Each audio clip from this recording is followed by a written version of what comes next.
পৃথিবীতে আল্লাহ রাব্বুল আলামিন নবীরা তাদের চরিত্র দিয়ে বিপদের মোকাবেলা করে, দুনিয়ার সামনে কঠিন বিপদের মোকাবেলা করে অবিচলতা, দৃঢ়তা দেখায় গেছেন যে কেমন করে এই পৃথিবীতে বিপদের সামনে মোকাবেলা করতে হয়। ধৈর্য ধরতে হবে, বিপদ আসবে পাহাড় সমান হয়ে, আপনাকে ধৈর্য ধারণ করতে হবে সেভাবে বুক বেঁধে। যেহেতু এটা যদি বিশ্বাস হয় যে আমার কিসমতে যা আছে তার থেকে বেশি কিছু হবে না, তাহলেই আপনার ধৈর্য আসবে, ভয় পাবেন না। কথা ঠিক কিনা কন? এবারে হযরত হুদ আলাইহিস সালাম সম্পর্কে আল্লাহ রাব্বুল আলামিন বলেন, হযরতে হুদকে যখন ষড়যন্ত্র হলো, কাফির বেঈমানেরা তাকে মেরে ফেলার জন্য যখন সরকারি ষড়যন্ত্রে লিপ্ত হয়ে গেল, হযরতে হুদ সমাজের এই চ্যালেঞ্জের মোকাবেলা করলেন। হযরত হুদ বলেন, ফাকিদুনি জামিআন সুম্মা লা তুনজিরুন ইন্নী তাওয়াক্কালতু আলাল্লাহি রাব্বি ওয়া রাব্বিকুম।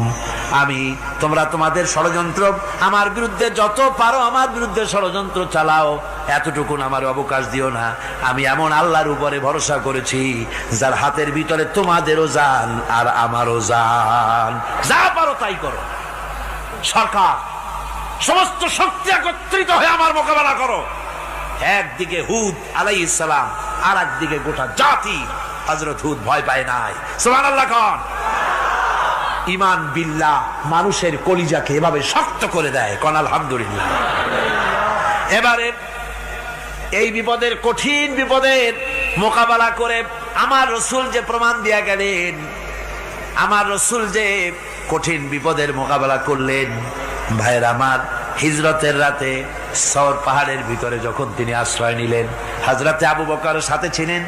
হযরতে আবু বকর রাদিয়াল্লাহু তাআলা আনহু বলেন, হুজুর আপনি দাঁড়ান, এটা তো পাহাড়িয়া গুহা, গুহার ভিতরে সাপ থাকতে পারে, বিচ্ছু থাকতে পারে, আমি আগে ঢুকি, বিপদ যদি হয় আমার উপর থেকে হয়ে যাক। গুহার ভিতরে নেমে গুহা সাফ করলেন। এরপরে হুজুরকে ডাকলেন, হুজুর তাশরীফ নিলেন গুহার ভিতরে। এরপরে হুজুর বললেন, আবু বকর পাহাড়ে হেঁটে হেঁটে 2-3টা পাহাড় পাড়ি দিয়া যাওয়া লাগে সোর পাহাড়ে। মদিনার সোজা রাস্তা হুজুর ধরেন নাই, মেসফালার পথ দিয়া জাবালে খেদোয়ার উপর দিয়া 3টা পাহাড় পাড়ি দিয়া তারপরে হুজুর গেলেন সোর পাহাড়ে। গুহার ভিতরে হুজুর তাশরীফ নিলেন। বললেন, আবু বকর তুমি বসো, তোমার উরুর উপরে মাথা রেখে আমি একটু আরাম করি। হযরতে আবু বকর বসলেন, হুজুর তার উরুর উপরে মাথা রেখে ঘুমায় গেলেন। আর এরপরে কাফির বেঈমানেরা তালাশ করতে করতে কাফেরেরা এসে গেল পায়ের চিহ্ন দেখে দেখে গর্তের কাছে। হযরত আবু বকর ভয়তে কেঁদে ফেললেন, আহারে আর তো উপায় নাই, এবার তো ধরা পড়ে গেছি, এবার নবীজিকে মেরে ফেলে দেবে। নবীর মহব্বতে, নিজের মহব্বতে নয়, নবীর মহব্বতে কাঁদতেছিলেন। হুজুর বলেন, হুজুরের ঘুম ভেঙে গেল। বলো আবু বকর কাঁদো কেন? ছেলের কথা, মেয়ের কথা, বিবির কথা, বাড়ির কথা মনে পড়লো নাকি? হযরত আবু বকর বলেন, ইয়া রাসূলুল্লাহ, আল্লাহর কসম করে বলি, যেদিন ঈমান এনেছি এই কলিজার ভিতরে মা বাপ, স্ত্রী, পুত্র, পরিজন, এমনকি আমার নিজের জীবনের চাইতে আপনারে বেশি ভালোবাসি। তা কাঁদো কেন? কাঁদো কেন? হযরত আবু বকর বলেন, হুজুর ধরা পড়ে গেছি, কাফেররা এসে গেছে গর্তের কাছে, তাকালি আমাদের দেখতে পাবে, আমরা তো মাইনরিটি, ওরা তো মেজরিটি, আমরা তো ধরি মারি ফেলাই দেবে, আপনাকে মেরে ফেলে দেবে, এই জন্য কাঁদি। আল্লাহ রাব্বুল আলামিন হুজুর তখন কি দৃঢ়তা, কি অবিচলতা, কি ধৈর্যের পাহাড় সম মনোবৃত্তি তখন দেখালেন। আল্লাহ কোরআন শরীফে চিরকাল যাতে মানুষেরা হেদায়েত নিতে পারে সেজন্য হুজুরের কথা উঠায় দিলেন কোরআনে। আল্লাহ পাক বলেন, ইযহুমা ফিল গার ইয ইয়াকুলু লিসাহিবিহি লা তাহজান ইন্নাল্লাহা মা'ানা। ও বন্ধু, ভয় পেও না, আল্লাহ আমাদের সাথে আছেন। সুবহানাল্লাহ। আল্লাহ আমাদের সাথে আছেন। আমরা মাইনরিটি নই, আমরাই মেজরিটি। আল্লাহ আছে আমার সাথে, ভয় পাওয়ার কোনো কারণ নাই। সুবহানাল্লাহ। আল্লাহ পাক বলেন, فأنزل الله سكينته عليه وأيده بجنود لم تروها। আমি এদের অন্তরের ভিতরে আমি শান্তি নাজিল করে দিলাম, প্রশান্তি দিয়া দিলাম, আর আমি সাহায্য করলাম, আর এমন সব সৈন্য পাঠায় দিলাম যে সৈন্যগুলি তোমরা দেখতে পাও নাই। সুবহানাল্লাহ ওয়া বিহামদিহি। ভাইরা আমার, রাসূল করিম সাল্লাল্লাহু আলাইহি সাল্লাম এই বিপদের মাঝে, চরম বিপদের মাঝে অবিচলতা, দৃঢ়তা, কঠিন আত্মনির্ভরতা দেখিয়েছেন। এগুলি হলো ঈমানের পঞ্চম নম্বরের উপকারিতা। আল্লাহর প্রতি ঈমান আনলে এভাবে পাহাড় সম ঈমান মজবুত হয়ে যায়। জেলের পরোয়া করি না, ফাঁসির পরোয়া করি না, শহীদ হওয়ার পরোয়া করি না, মেরে ফেলে দেবে, উড়ায় দেবে, হত্যা করবে, পরোয়া করি না। পরোয়া করি কেবলমাত্র কাকে? জোরে বলেন কারে? এইরকম মুসলমান হাজার হাজার লাখ লাখ দরকার নাই, 313 জন যথেষ্ট। কয়জন যথেষ্ট? 313 জন যথেষ্ট। বদরে যারা জান দিয়ে মাল দিয়ে দিনকে প্রতিষ্ঠিত করেছিলেন, এরকম 313 জনই যথেষ্ট ছিল। এই দৃঢ়তা, এই অবিচলতা, এই ঈমান, এই ধৈর্য শিক্ষা দেয়, এই উপকার করে ঈমান বিল্লাহ। আল্লাহর প্রতি ঈমান আনলে এভাবে পাহাড়ের মতো শক্ত হয়ে যায় কলিজা। কোন আলহামদুলিল্লাহ। আমার বন্ধুগণ, এবার আমি বলবো সর্বশেষ উপকারের কথাটা বলি, মোনাজাত ছেড়ে দেব। কয়টার কথা বলছিলাম? উপকার 6টা উপকারের কথা বলেছি। অনেকগুলি বৈশিষ্ট্য, অনেকগুলি উপকারের মধ্যে আল্লাহর প্রতি ঈমানের 6টা উপকারের কথা 5টা বলা হয়ে গেছে। এবার 6ষ্ঠ নম্বর এবং শেষ নম্বর, এটা হচ্ছে আল্লাহর প্রতি ঈমান আনলে পরে তার দ্বারা সবচাইতে বেশি ফায়দা পায় সমাজ এবং রাষ্ট্র। কোন আলহামদুলিল্লাহ, কোন আলহামদুলিল্লাহ। আল্লাহর প্রতি ঈমানের দ্বারা নৈতিক সংশোধন হয় এবং রাষ্ট্র আর সমাজ সবচাইতে বেশি উপকৃত হয়। কারণ হলো ঈমানদার ব্যক্তি আল্লাহর প্রতি যে ঈমান এনেছে, তার মনের মধ্যে ধারণা এটা হয়, আমার কোনো কাজ তো গোপন থাকে না। আল্লাহর কাছে গোপন বলতে কিছু নাই, আকাশেও নাই, জমিনেও নাই, কোনো কিছু গোপন নাই। সুতরাং আমি যা করি সব আল্লাহ দেখেন এবং শোনেন। এমনকি মানুষ যে কল্পনা করে, সে কল্পনাও আল্লাহ টের পায় না, নাকি টের পায় কিনা? মনের ভিতরে যে কল্পনা করো, আল্লাহ পাক বলেন এই কল্পনারও হিসাব আমি রব্বুল আলামিন তোমার কাছ থেকে নেব। ফায়ুআযযিবু মাইয়াশাউ, যারে খুশি শাস্তি দেব, আর যারে খুশি আমি মাফ করে দেব। জোরে বলেন সুবহানাল্লাহ। ফায়াগফিরু লিমাইয়াশা ওয়া ইউআযযিবু মাইয়াশা, যারে খুশি মাফ করব, যারে খুশি শাস্তি দেব, কল্পনারও হিসাব নেব। এই কথা মুমিনের যদি জানা থাকে, তাহলে আর তার কোনো চিন্তা থাকে না, তার নৈতিক চরিত্র ভালো হয়ে যায়। কোন সুবহানাল্লাহ। আমার বন্ধুগণ, ঈমানদার লোক, আল্লাহর প্রতি ঈমান আসলে পরে সমাজ উপকৃত হয়, রাষ্ট্র উপকৃত হয়ে যায়। যেহেতু বান্দা জানে আমি দায়িত্বহীন কোনো কথা বলতে পারবো না, দায়িত্বহীন কোনো কাজ করতে পারবো না। বান্দা এমন কোনো কথা বলে না যে কথা আমার ফেরেশতারা রেকর্ড করে না রাখে। কাজী মুমিন ব্যক্তি আল্লাহর ভয়তে দায়িত্বহীন কথা বলবে না। নির্বাচন আসলে পরে রাস্তা সোনা দিয়ে বান্দায় দেব, এই করব সেই করব, না খাইয়া কেউ মরবেন না। আসে না নির্বাচনের সময় সারাগালি বদনারা মঞ্চে দাঁড়িয়ে কত বড় বক্তৃতা করে, ভাইয়ের আমার, বোনের আমার, এবার আমার বোতল মার্কা বাক্স, আপনারা আমাকে ভোট দিয়ে দেশ এবং জাতির আরেকবার 12:30 বাজাইবার সুযোগ দিন। এবার ক্ষমতায় গেলে কেউ না খাইয়া মরবেন না, কিন্তু কি খাইয়া মরবে তাও বলেন। এর মারফতি অর্থ হচ্ছে এই, ওরা যদি ক্ষমতায় যেতে পারে তাহলে বিষ খাইয়া হোক, গুলি খাইয়া হোক, কিছু না কিছু খেয়ে মরতে হবে। একেবারে খালি পেটে মরলে গ্যাস্ট্রিক হওয়ার সম্ভাবনা আছে। আল্লাহ পাক বলেন, জেনে রাখো দুঃখ এবং কষ্টের সাথে রয়েছে সুযোগ আর সুবিধা, আর অসচ্ছলতার সাথে রয়েছে উদার সচ্ছলতা। জোরে কোন সুবহানাল্লাহ। কাজে ভয় পাওয়ার কারণ নাই, হতাশ হওয়ার কারণ নাই। মন আশায় বুক বেঁধে রাখো।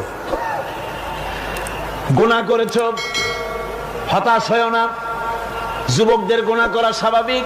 ইউনিভার্সিটির ছাত্র, কলেজের ছাত্র, প্রফেসর, শিক্ষক, অফিসার ঘুষ খেয়েছেন, জিনা করা হয়েছে, মদ খাওয়া হয়েছে, মিথ্যা কথা বলা হয়েছে, যাই কিছু করেন না কেন ভয় পাওয়ার কারণ নাই, নিরাশ হওয়ার কোনো দরকার নাই।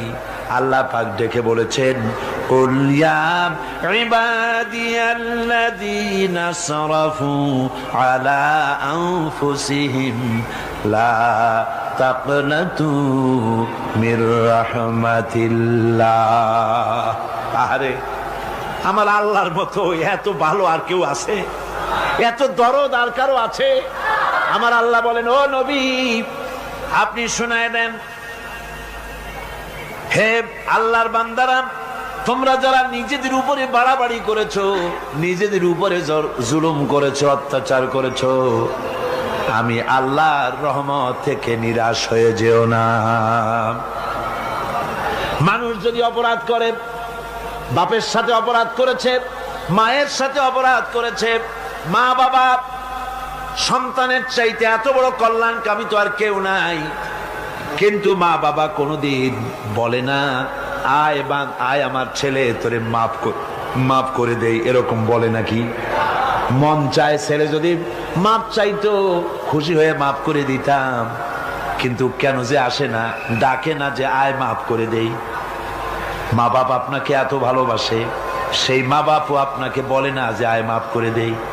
আমার আল্লাহ হচ্ছেন এমন আল্লাহ, আল্লাহ রাব্বুল আলামিন ডাকেন, এ বান্দা খুন করেছিস ফিরে আয়, জিনা করেছিস ফিরে আয়, হত্যা করেছিস ফিরে আয়, চুরি করেছিস ফিরে আয়, কুফরি করেছিস ফিরে আয়, সুদ খেয়েছিস, ঘুষ খেয়েছিস, মদ খেয়েছিস ফিরে আয়, এসে আমার দরবারে চোখের পানি ফেল, আমার দরবারে কাঁদাকাটি কর, আমার দরবারে চোখের পানি ফেলে কান, আমি রব্বুল আলামিন জিন্দেগীর গুনাহ মাফ করে দেব। সুবহানাল্লাহ কোন, সুবহানাল্লাহ কোন। আমার কাছে কান, চোখের পানি ফেল। আল্লাহ রাব্বুল আলামিনের কাছে বান্দার দুইটা ফোঁটা বেশি প্রিয়। একটা হলো জিহাদের ময়দানে যে রক্ত ফোঁটা দেওয়া হয়, এটা আল্লাহর কাছে প্রিয়। আর আল্লাহর ভয়তে গুনার জন্য লজ্জা করে, অনুশোচনা করে বান্দা যখন চোখের পানি ছেড়ে দেয়, আল্লাহর কাছে এটা অত্যন্ত প্রিয়। নবীজি বলেছেন, বান্দা যখন গুনার ভয়তে, আল্লাহর ভয়তে, জাহান্নামের ভয়তে অনুশোচনা করে যখন চোখ দিয়া পানি ছেড়ে দেয়, ওই চোখের পানি নাকের অর্ধেক আসতে না আসতে আল্লাহ রাব্বুল আলামিন বান্দারে মাফ করে দেন। আল্লাহ বরদাস্ত করতে পারেন না যে বান্দা কান্দু। আমার ভাইরা, আল্লাহ রহমত, এই পৃথিবীতে আল্লাহর রহমতকে 100 ভাগ করা হয়েছে। আল্লাহ রহমতের কত ভাগ? এই 100 ভাগের 1 ভাগ সারা পৃথিবীতে ছড়াই দেওয়া হয়েছে। আর 99 ভাগ কার কাছে? আল্লাহর কাছে। একটা ভাগ দুনিয়া ছড়ানো হয়েছে আদম আলাইহিস সালাম থেকে নিয়ে এই পর্যন্ত, এখান থেকে নিয়ে কিয়ামত পর্যন্ত পৃথিবীতে যত মানুষ আসবে, যত প্রাণী আসবে, তাদের মধ্যে প্রাণী জগতেও গাভী তার বাছুরকে ভালোবাসে, ঠিক কিনা? হাতি তার বাচ্চাকে ভালোবাসে, ঠিক কিনা? মুরগি তার বাচ্চাকে ভালোবাসে কিনা? প্রত্যেক মাই তার সন্তানকে ভালোবাসে মানুষের মতো। এই ভালোবাসা, স্নেহ, এই মমতা, এই করুণা, এই মহব্বত একটা ভাগ দুনিয়ায় দেওয়ার পর আপনি আর আমি যতটুকুন ভাগে পেয়েছি, সেই মহব্বত স্ত্রীর মহব্বতে অস্থির, মায়ের মহব্বতে অস্থির, সন্তানের মহব্বতে অস্থির। এখন চিন্তা করেন, একটা ভাগ সারা পৃথিবীতে বিতরণ করার পর যেটুক পেয়েছি, তাতে যদি এত মহব্বত হয়, তাহলে এর 99 ভাগ মহব্বত যে আল্লাহর কাছে জমা আছে, এই বান্দার জন্য তার কত মহব্বত, এই বান্দার জন্য কত করুণা তার, কত মহব্বত তার, কত দয়া তার।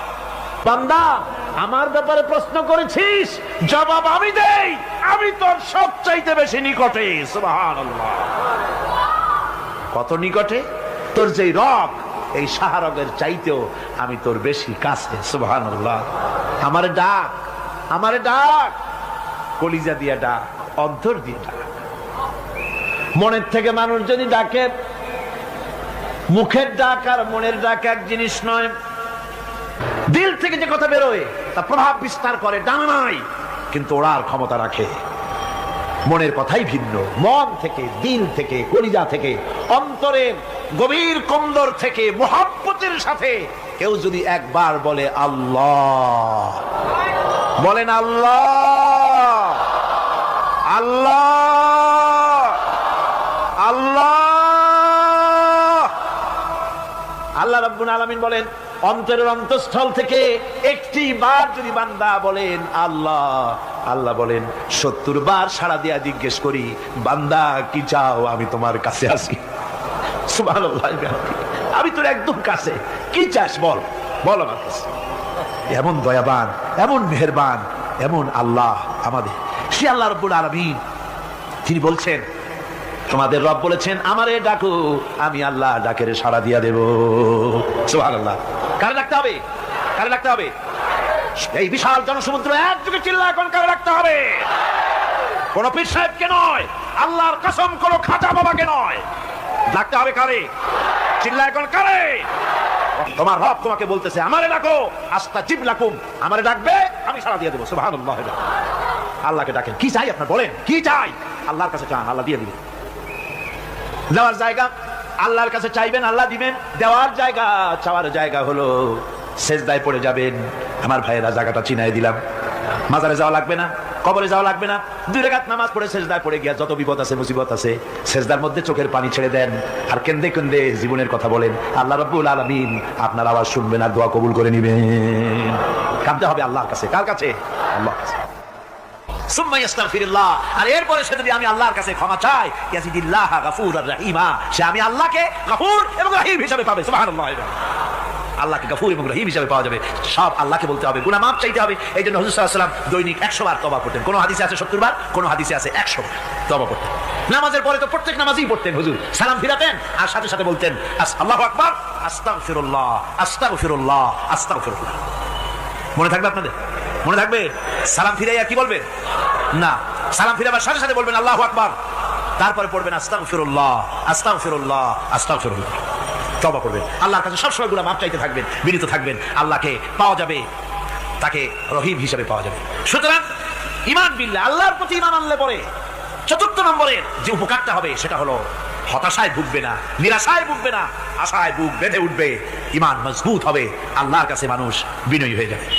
এবার 5 নম্বরের উপকার আমি বলছিলাম, ঈমান বিল্লাহ, আল্লাহর প্রতি ঈমান আনলে পরে অসংখ্য উপকার হয়, অসংখ্য বৈশিষ্ট্য আছে। এর 6টা উপকারের কথা আমি বলবো। কয়টা? অসংখ্য উপকারের ভিতরে প্রধান 6টি উপকারের কথা বলবো। এর বললাম কয়টা? 4টে বলছি। এবার বলো 5ম উপকারের কথা। আল্লাহর প্রতি আপনি পূর্ব পশ্চিমে কতবার মুখ ঘুরালেন, এটাই কিন্তু আপনার আসল সৎ কাজ নয়। আসল সৎ কাজ হলো আল্লাহর প্রতি ঈমান আনা। এই ঈমানের ব্যাপারে 3টা দিন আমরা পার করে দিলাম, এখনো কথা শেষ হয় নাই। আল্লাহর প্রতি ঈমান আনলে পরে যে উপকারটা হবে 5 নম্বরে, সেটা হলো কঠোর এবং কঠিন বিপদের ভিতরে বান্দার ভিতরে অবিচলতা এবং ধৈর্যের সৃষ্টি হয়ে যাবে। আলহামদুলিল্লাহ। কঠিন বিপদ মুসিবত আসলে পরে সে অবিচল থাকবে।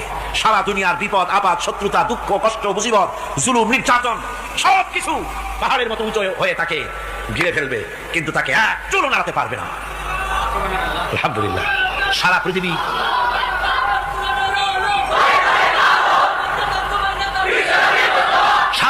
একদিকে আর সে একা একদিকে থাকবে।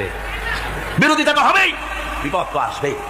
আবহমান কাল থেকে শুরু করে মুস্তাফা সাল্লাল্লাহু আলাইহি ওয়াসাল্লামের দীপ শিখার সাথে আবু জেহেল, আবু লাহাবের অগ্নিস্ফুলিঙ্গের টক্কর লেগেই আছে।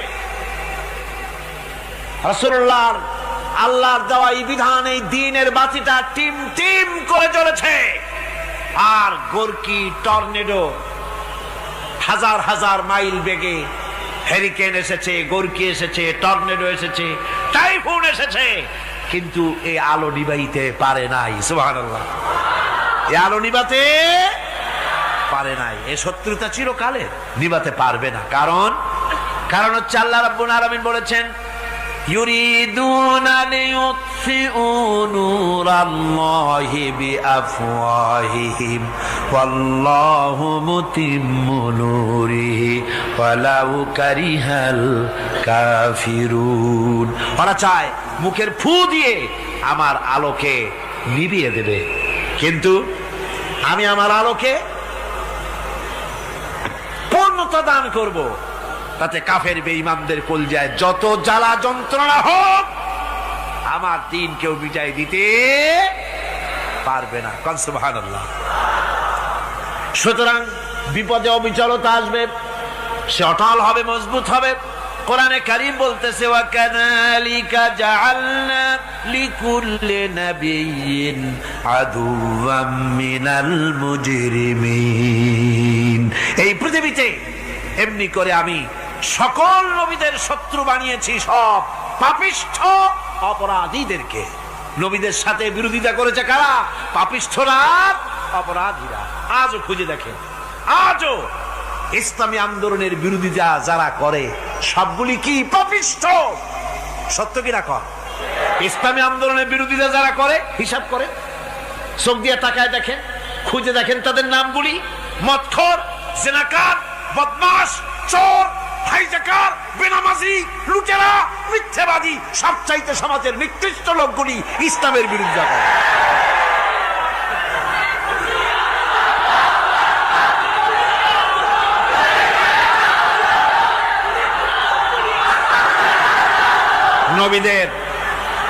নবীদের শত্রু আল্লাহ বলেন, সব যুগে নবীদের সাথে শত্রুতা করেছে পাপিষ্ঠরা।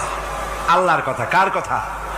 সকল যুগে নবীদের সাথে শত্রুতা করেছে পাপিষ্ঠরা, নিকৃষ্ট ধরনের অপরাধীরা। সুতরাং নবী রাসূলদের অবস্থা যখন এই, তখন দ্বীনের দাওয়াত যারাই দেবে তাদের কিসমত এরকম হবেই। এই বাধার মোকাবেলা তাদেরও করতে হবে। এই যে বাধাটা আসে, এই যে মারে, অপরাধ কি? এই যে তারা চোর বা ডাকাত যাদের মারা হয়। আল্লাহ রাব্বুল আলামিন বলেন অপরাধ হলো, ওয়ামা নাকামু মিনহুম ইল্লা আইয়ুমিনু বিল্লাহিল আজিজিল হামিদ। অপরাধ হচ্ছে ইমানদার লোকদের উপরে নির্যাতন চালিয়েছে, অন্য কোনো কারণে নয়। কারণ একটাই, তারা আল্লাহর জমিনে আল্লাহর দ্বীন প্রতিষ্ঠা করতে চেয়েছে, আর কোনো অপরাধ না। জমিন আল্লাহর, জমিন কার? এই বিশাল জনসমুদ্র গর্জে উঠুন একযোগে, বলুন জমিন কার? আইন চলবে কার? এখানেই সংঘর্ষ বেঁধেছে আবহমান কাল ধরে। মানুষ অত্যাচারিত হয়েছে, সাহাবায়ে কেরাম অত্যাচারিত হয়েছেন। বুখারী শরীফের হাদিসে এসেছে, রাসূল করিম সাল্লাল্লাহু আলাইহি ওয়াসাল্লামের কাছে হযরতে খাব্বাব গিয়ে উপস্থিত হয়েছিলেন। হযরতে খাব্বাব বলেন, হাদিসটা এভাবে লেখা হয়েছে বুখারীতে, ওয়ান খাব্বাব বিন আরিদ রাদিয়াল্লাহু তাআলা আনহু قال شكونا إلى رسول الله صلى الله عليه وسلم وهو متوسد بردة له في ظل الكعبة। রাসূলুল্লাহর কাছে গেলাম, কাবা শরীফের কাছে গিয়া দেখি নবীজি একটা চাদর গায়ে দিয়ে তিনি আরাম ফরমাচ্ছিলেন কাবা শরীফের ছায়ায়। সেখানে গিয়ে বললাম, আলা তাস্তানসিরু লানা আলা তাদউ লানা ইয়া রাসূলুল্লাহ, হে আল্লাহর রাসূল, আপনি কি আমাদের জন্য আল্লাহর কাছে দোয়া চাইবেন না? আপনি কি আল্লাহর কাছে আমাদের জন্য সাহায্য চাইবেন না? আমাদের লোকগুলিকে, মুসলমানগুলিকে মারতে মারতে তো শেষ করে ফেলে দিল। তারা আমাদের সুমাইয়াকে মারলো, আমাদের খাব্বাবকে উটের সাথে পায়ের দড়ি লাগায় টানলো, আমাদের খোবায়েবকে তারা আগুনের উপরে চিৎ করে শোয়ায় রাখলো, না খায় রাখতেছে, মারতেছে। কষ্টে তো শেষ হয়ে গেলাম, হুজুর আপনি কি আমাদের জন্য দোয়া করবেন না? হাদিস শরীফে এসেছে, নবীজি উঠে বসলেন সোজা হয়ে। নবীজি বলেন, ও আমার সাহাবী, ও খাব্বাব শোনো, তোমাদের আগে এই পৃথিবীতে যারা দ্বীনের দাওয়াত দিতে এসেছিলেন তাদেরকে সমকালীন রাষ্ট্রশক্তি, সমাজ শক্তি তাদেরকে ধরত। ফায়ুখাজুর রাজুলো, তাদেরকে তারা ধরত। ফায়ুহফারু লাহু ফিল আরদ, আর তার জন্য জমিনের ভিতরে কবর বানাইতো। ওই কবর ফায়ুজালু ফিহা, ওই কবরের ভিতরে তাকে কোমর পর্যন্ত গেড়ে দিত। সুম্মা ইউতা বিল মানশার, এরপরে করাত আনতো, ফায়ুদাউ আলা রাসিহি, এরপরে ওই করাত তার মাথার উপরে রাখতো, ফায়ুজআলু নিসফাইন, এরপরে করাত দিয়া চিরে জীবিত মানুষটারে দ্বিখণ্ডিত করে ফেলে দিত। মা ইয়াসুদ্দুহু যালিকা আন দীনিহি। ও আমার খাব্বাব, এত কষ্ট দেওয়ার পরেও সেই যুগের কোন মুসলমানকে, দ্বীনের দায়ীদেরকে আল্লাহর দ্বীন থেকে এক চুলো তারা সরাই দিতে পারে নাই, এক চুলো সরাতে পারে নাই। ওয়াল্লাহি, ও খাব্বাব, আমি আমার আল্লাহর নামে কসম করে বলছি, লা ইউতাম্মান্নাল্লাহু হাযাল আমরা হাত্তা ইয়াসিরা আর-রাকিবু মিন সানা ইলা হাযরামাউত। আমি কসম করে বলি, আল্লাহ রাব্বুল আলামিনের এই সানা থেকে হাজারামাউত পর্যন্ত লোকেরা যাতায়াত করবে, সুন্দরী রমণীরা গমন করবে, সদাগরেরা যাতায়াত করবে, টাকা নিয়া পয়সা নিয়া যাতায়াত করবে। তাদের মনের মধ্যে লুটের ভয়, টাকার ভয়, চুরির ভয়, ডাকাতির ভয়, জেনার ভয়, হত্যার ভয়, ধর্ষণের ভয়, কোনো ভয় থাকবে না। লা ইয়াখাফু ইল্লাল্লাহ, আল্লাহ ছাড়া কোনো ভয় থাকবে না। এমন একটা সমাজ, এমন একটা সময় আসবে। ওয়ালাকিন্নাকুম তাস্তাজিলুন, অথচ খুব তাড়াহুড়ো তোমরা করতেছো। তাড়াহুড়ো করো না, সময় আসবে ইনশাআল্লাহ। আমার ভাইয়েরা, আমার বন্ধুগণ, কঠিন বিপদে অবিচলতা এবং ধৈর্যের দৃষ্টান্ত রেখে গেছেন আম্বিয়া আলাইহিমুস সালাম। সুবহানাল্লাহ। কঠিন বিপদে অবিচলতা, দৃঢ়তা, ধৈর্য কারে বলে, তার দৃষ্টান্ত কারা রেখেছেন? আম্বিয়া আলাইহিমুস সালাম। ওনারাই আমাদের আদর্শ, নবীরাই আদর্শ। সাহাবায়ে কেরাম রিদওয়ানুল্লাহ তাআলা আলাইহিম আজমাইন আমাদের আদর্শ। ভাইরা আমার, মুসা আলাইহিস সালামকে ফেরাউন যখন ঘিরে ফেলে দিল, কোরআনের সব কথা গল্প গুজবার ইতিহাসের জন্য লেখা হয় নাই। কোরআনের মধ্যে যা লেখা হয়েছে সব বান্দাদের উপদেশের জন্য, যাতে করে লোকেরা চিরটা কাল এর থেকে উপদেশ নিয়ে নিজেদের তৈরি করতে পারে। জোরে বলেন সুবহানাল্লাহ। মুসা আলাইহিস সালামের কথা আল্লাহ বলেন, ফেরাউন তাকে ঘিরে ফেলে দিল, পালাবার রাস্তা নাই। ফালাম্মা تراءى الجمعان قال أصحاب موسى إنا لمدركون। মুসা আলাইহিস সালামের উম্মতেরা বললেন, হে মুসা, পাকড়াও হয়ে গেছি, পালাবার রাস্তা নাই। তিন দিক থেকে আমাদেরকে ঘেরাও করেছে ফেরাউনের শক্তি। সামনে কি? দরিয়া, আর তিন দিকে কি? ঘেরাও আন্দোলন। পালাবার পথ নেই, পালাবার পথ নাই। সারাশি আক্রমণ, ঘেরাও আন্দোলন। এই যে ঘেরাও টেরাও তো আজকে নতুন নাই, ঘেরাও আসছে অনেক আগের থেকে। আসলে কথা বুঝতে পেরেছি। মাইক না থাকলে আমি কি করবো কন? আজকে এরকম হচ্ছে কেন? আগামীকাল ঠিক হবে ইনশাআল্লাহ, রাগ করেন না। গান হচ্ছে, বসেন বসেন। শয়তান ঢুকছে মাইকের মধ্যে। অনেক সময় হয় কি, মাইকের হাই পাওয়ারের যে মেশিন আছে, এর ভিতরে ইথার থেকে রেডিওর ওই গানগুলি ওর মধ্যে ঢুকে পড়ে। কথা বুঝতে পেরেছে? এই জন্য শয়তান তো আর বসে থাকে না, ওরও তো কিছু করার আছে। ধৈর্য ধরেন, ধৈর্য ধরেন। কালকে অপারেটরদেরকে মাওলানা শামসুদ্দিন সাহেবের কাছে অনুরোধ করব, অপারেটর একটু ভালো করে হেদায়েত করে দেবেন মাইকে। আজকে আমার নিজেরও কষ্ট হচ্ছে, আমিও বুঝতে পারছি না যে আমার কথাগুলি কি আওয়াজে বেরোচ্ছে, যার জন্য আমাকে বেশি চিল্লাইতে হচ্ছে। বক্তাকে কি লাউডে তার কথা বেরোচ্ছে তা তার কানে আসতে হয়, তাহলে বোঝা যায় যে আমার কথাগুলি কিভাবে বেরোচ্ছে। এটা এই অবস্থায় সিচুয়েশন আজকে নাই, এবং লোকেরাও মাইকের ব্যাপারে আজকে অভিযোগ করেছে, যা বিগত 16 বছরে করে নাই। সেটের ব্যাপারে কোথাও কোনো অসুবিধা হয়েছে? মাইকটা ভালো, এবং মাইক যারা দেন প্রতি বছর খেদমত করে, আল্লাহ তাদের প্রতি রহম করুন। সবাই বলেন আমিন। এদেরকে রাগ করে পথে পাই আবার মারধর করেন না।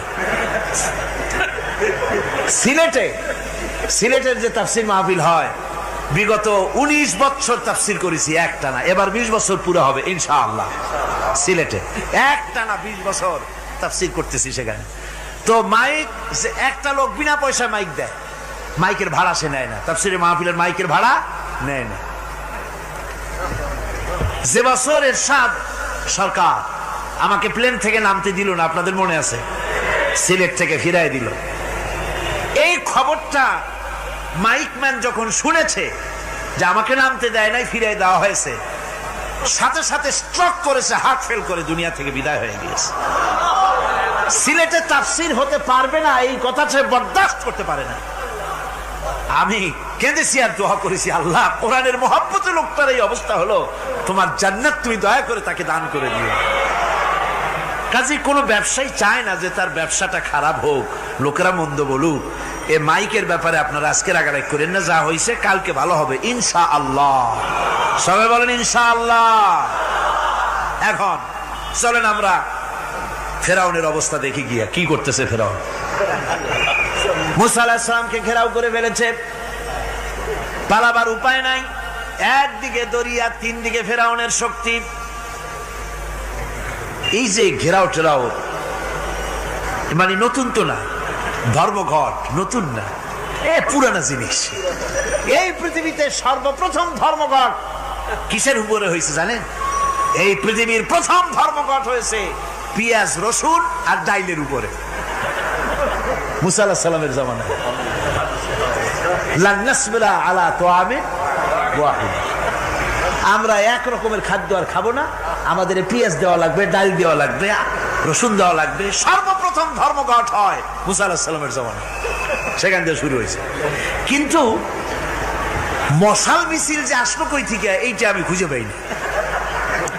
পরে প্রত্যেকটা জিনিসের তো ইতিহাস আছে, আমি খুঁজতে খুঁজতে পেলাম। আমি জানি না এর ইতিহাস মূলে কোথায়, কিন্তু আমি যদ্দূর খুঁজে পাইছি সেটা হলো মশাল মিছিলের আবিষ্কার হয়েছে লঙ্কায় রাবণের সময়। হনুমানের লেজে আগুন দিয়া তারপরে লঙ্কা কাণ্ড ঘষালো, নামই আছে লঙ্কা কাণ্ড। হনুমানেরা লেজে আগুন দিয়ে রাবণ যে লঙ্কায় মশাল মিছিল করেছিল হনুমানদের দিয়া, ওই হনুমানের ওই সিস্টেমটা এখনো আমাদের দেশে চালু আছে। এইটা আসলে কোন ভদ্র লোকের এই মিছিল হওয়া উচিত না। আগুন নিয়ে কিসের মিছিল? আগুন হলো জাহান্নামের প্রতীক। আগুন কিসের প্রতীক? জাহান্নামের প্রতীক। যদিও আমাদের উপকারে লাগে, কাজে লাগে। সুতরাং আমরা যা করব প্রত্যেকটা জিনিসের পেছনে সুন্নতে নববীর কোনো না কিছু থাকতে হবে। কথা বুঝতে পেরেছেন? তিন দিক থেকে ঘেরাও হয়ে গেছে, পালাবার কোনো রাস্তা। হযরতে মুসা আলাইহিস সালামের কাছে উম্মতেরা বললেন, পালাবার তো কোনো পথ নাই, এখন উপায়টা কি? আমাদের তো আর উপায় নাই। মুসা আলাইহিস সালাম দেখেন বিপদে পড়ে গেছেন, কিন্তু ধৈর্য হারান নাই, ভয় পান নাই। ভয় পাইছিলেন? ভয় পেয়েছেন? প্রশ্নই ওঠে না। মুসা আলাইহিস সালাম আল্লাহ পাক যাদেরকে বলেছেন উলুল আযম রাসূল, যাদের বলেছেন তার মধ্যে হযরত মুসা একজন উলুল আযম পয়গম্বর। চারটিখানি কথা না, আল্লাহ কথা বলছেন তার সাথে, কালিমুল্লাহ তিনি। সুবহানাল্লাহ। মুসা আলাইহিস সালাম শোনালেন, কাল্লা ইন্না মাইয়া রাব্বি সায়াহদিন। কখনো নয়, আমার উম্মতেরা ভয় পেও না, আমার রব অবশ্যই আমাকে পথ দেখাবে। সুবহানাল্লাহ। তিন দিক থেকে শত্রু, একদিকে দরিয়া, পালাবার কোন রাস্তা নাই। সেখানে দৃঢ়তার সাথে তিনি বলছেন, অবশ্যই আমার আল্লাহ আমারে পথ দেখাবে। সুবহানাল্লাহ। নবীরা এই দৃঢ়তা দেখিয়েছেন, অবিচলতা দেখাইছেন। আল্লাহ পাক মুসা আলাইহিস সালাম যখন এই দৃঢ়তা দেখালেন, এই অবিচলতা দেখালেন, সঙ্গে সঙ্গে জিবরাইল এসে হাজির হয়ে গেলেন। আল্লাহ পাক বলেন, ফাআওহাইনা ইলা মূসা আন আদরিব বিআসাকাল বাহরা ফানফালাকা ফাকানা কুল্লু ফিরকিন কাত্তাউদিল আযীম। মূসা আলাইহিস সালামকে আমি ওহী নাযিল করলাম, তাকে বললাম হাতে যে লাঠি আছে এই লাঠি দিয়ে আঘাত করো দরিয়ার উপরে। দরিয়ার উপরে আঘাত করলেন, একটা রাস্তা হয় নাই, 12টা রাস্তা তৈরি হয়ে গেল। আর দেওয়ালগুলা পাহাড়ের মতো উঁচা হয়ে গেল। দরিয়ার ভিতরে পাহাড়ের মতো উঁচা মজবুত 12টা রাস্তা। এবার মুসা আলাইহিস সালাম তার দলবল নিয়ে চললেন। আল্লাহ রাব্বুল আলামিন বলেন ওয়া আনজাইনা মূসা ওয়া মান মাআহু আজমাইন। মূসা এবং তার সাথী সঙ্গীদেরকে আমি পার করে দিলাম। মূসা আলাইহিস সালাম এবং তার সাথী সঙ্গী নিয়ে যখন দরিয়ার মাঝখানে আসছে, ফেরাউন তার দলবল নিয়ে এসে গেছে। আসে দেখে নদীর মধ্যে রাস্তা। বাবা, খুব তো কায়দা। ও মনে করছে ওর বাজানের তৈরি করা ডিস্ট্রিক্ট বোর্ডের রাস্তা। ওর লোকজন নিয়ে নেমে গেছে দরিয়ার ভিতরে। ও আসছে মাঝখানে, মূসা আলাইহিস সালাম চলে গেছেন ওপার, দরিয়া পার। মাঝখানে যখন এসে গেল, আল্লাহ রাব্বুল আলামিন পানিকে অর্ডার করলেন কুন। আল্লাহর তো বটন টেপা লাগে না, মুখ দিয়া কোনো হুকুম করা লাগে না, শুধু বলেন কুন। যে ব্যাপারে কুন বলেন ফায়াকুন, সাথে সাথে হয়ে যায়। আল্লাহ বললেন কুন, আর অমনি রাস্তা বন্ধ হয়ে গেল। এবার তুফান শুরু হয়েছে নদীতে, ঢেউয়ের উপরে ঢেউ, মৌজুন কাল জিবাল, পাহাড়ের মতো উঁচু হয়ে হয়ে ঢেউ আসতেছে।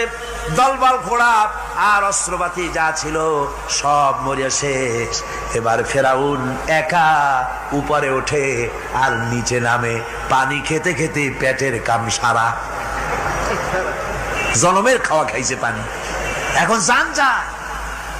বাঁচবার আর উপায় নাই, বাঁচবার আর উপায় নাই। ফেরাউন তার নিজের জীবন সম্পর্কে হতাশ হয়ে গেল।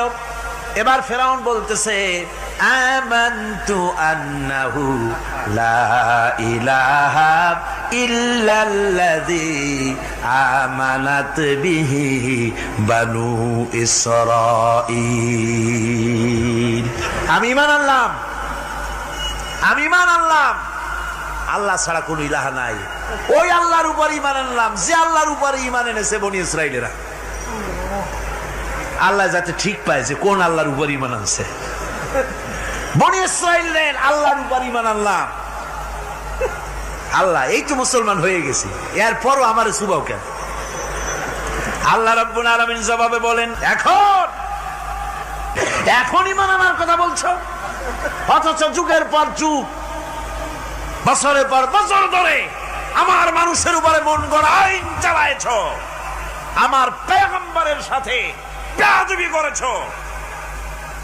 আজ তোমাকে আমি ছাড়ছি না, তোমাকে আজকে ছেড়ে দেব না। আমি তোমাকে মারব। আর সমস্ত প্রাণীগুলিকে, স্থলচর প্রাণীগুলিকে আল্লাহ পাক অর্ডার দিয়া দিলেন, এই ফেরাউনের লাশকে ডুবাবি না, পচাবি না, খাবি না। আলিয়াউমা নুনাজ্জিকা বিবাদানিক, আমি তোমার শরীরে বাঁচায় দেব।